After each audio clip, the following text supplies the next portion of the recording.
worked day and night. You gave it your all. You sacrificed your sleep and your peace. But in the end, you still failed. Do you see yourself as a loser now? If you do, then the world has trapped you in a false, toxic, and shallow definition of success. There is only one way to remain truly undefeated, whether you win or lose in the eyes of others. Fire the arrow, but refuse to be a slave to the target. Welcome. Today we will discover that true success is not a trophy found in the outside world, but a matter of unshakable character built within your own mind. In Stoic discipline, success is not the destination you reach, but the way you walk the path. Ancient sages explain this profound concept with the famous archer metaphor. Imagine an archer in the ancient world. He prepares his bow with precision. He notches the arrow with a flawless angle. He controls his breathing, and he focuses every ounce of his attention on the target. Everything up to this exact point, the quality of the bow, the sharpness of the arrow, and the focus of the mind, is within the archer's absolute control. However, once the arrow leaves the string, the wind shifting suddenly, or the target moving unexpectedly, is entirely beyond his power. If the archer has done his absolute best, he is considered successful, even if he misses the mark. Why? Because he has perfected the only thing he could control, his own craft. Think about how many times in your life the target has shifted outside of your control. Is an archer who fires a perfect shot but is defeated by the wind a failure, or simply a master of his soul?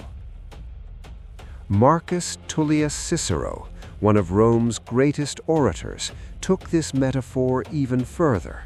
He argued that the actual hitting of the target is something to be chosen but not desired. At first, this sounds contradictory, but what the Stoics mean is this: to aim for the target is your duty, but to tie your happiness to whether the arrow hits the mark is to walk into a prison. Whether you are preparing for a high-stakes job interview or taking a difficult exam, your goal should not be to win, but to do your absolute best.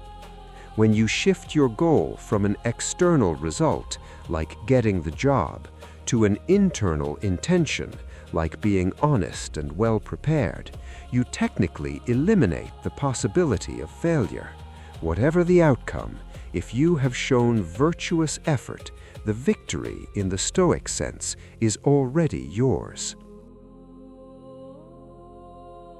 The modern world tells us a constant, dangerous lie.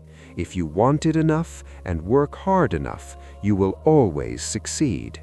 This sentence is a trap. It places the entire burden of external factors on your shoulders. When you fail, it demands that you blame yourself. Stoicism offers a more realistic and liberating view. Do your best and embrace whatever happens. Amor Fati. A person who ties his success only to numbers, titles, or bank accounts remains a slave to the outside world forever. They rise with a single promotion and fall with a single criticism. But when you tie your success to your own character and your own effort, you attain an unbreakable freedom. Your reward is not the applause of the crowd, but the quiet inner voice saying, "I have done my part." As a practical method, apply the technique of distinguishing fate's hand after every perceived failure. When a project collapses or a relationship ends, ask yourself with brutal honesty, which parts were due to my own negligence and which parts were due to factors beyond my control. Learn from your mistakes. See them as harsh but fair teachers, but stop beating yourself up over obstacles that were outside your power. This distinction is the only thing that protects you from unnecessary guilt and the modern plague of burnout. You cannot control the direction of the wind, but you can always choose how to set your sails. True success is not a title displayed in the outside world. It is an unshakable self-respect built within the silence of your mind. The discipline you show when no one is watching, the integrity you maintain when there is no reward, is your greatest medal. Think of a marathon runner.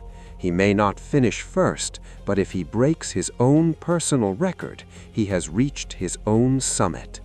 In Stoic discipline, we do not compete with others, we compete with who we were yesterday. If the you of today is more virtuous, more calm, and more diligent than the you of yesterday, then that is the only success that truly matters. For today's practice, think about a difficult task you are currently working on. Redefine your goal for this task from the ground up. Instead of saying, "I must earn this amount of money," or "this person must like me," say, "I will put all my attention and virtue into doing this in the best way possible." Shoot your arrow and release all your anxiety about where the wind blows. Listen to that peaceful inner voice. The tranquility of knowing you have done your absolute best is worth more than all the fleeting successes of the world.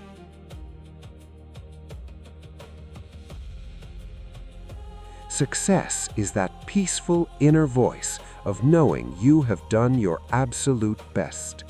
In the next stage of our series, we will put our relationship with money and material things on a Stoic scale. Let your character be your guide and your effort be your reward. Stay in serenity. Take care of yourself.